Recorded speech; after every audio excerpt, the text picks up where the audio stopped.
we'd be doing Easter next week. We'd be at the Easter passage in John next week, but we're not going to make it there. So what I'm going to do is something I don't like doing, but I'm going to anyway. I'm going to go ahead and skip ahead. We're going to skip over Jesus's crucifixion, and we're going to, and some of the trial and crucifixion, and then we're going to go right to the Easter passage for Easter Sunday. I thought I would rather do that than preach an Easter Sunday sermon next week, and then 3 weeks later preach another Easter sermon and say the same things perhaps 2 times within a couple of weeks. So we're going to do things a little bit out of order.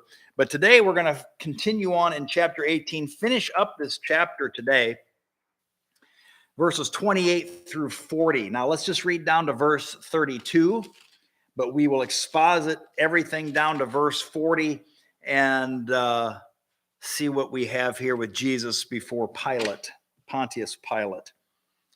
Hear the word of the Lord. Then they led Jesus from Caiaphas into the praetorium, and it was early, and they themselves did not enter into the praetorium, so that they would not be defiled, but might eat the Passover. Therefore Pilate went out to them and said, "What accusation do you bring against this man?" They answered and said to him, "If this man were not an evildoer, we would not have delivered him to you." So Pilate said to them, "Take him yourselves and judge him according to your law." The Jews said to him, "We are not permitted to put anyone to death," to fulfill the word of Jesus which he spoke, signifying by what kind of death he was about to die.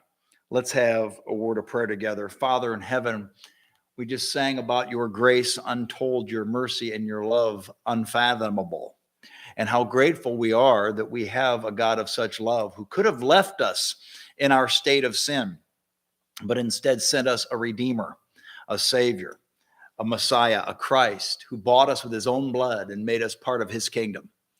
And Father, though we do not see the kingdom yet in its full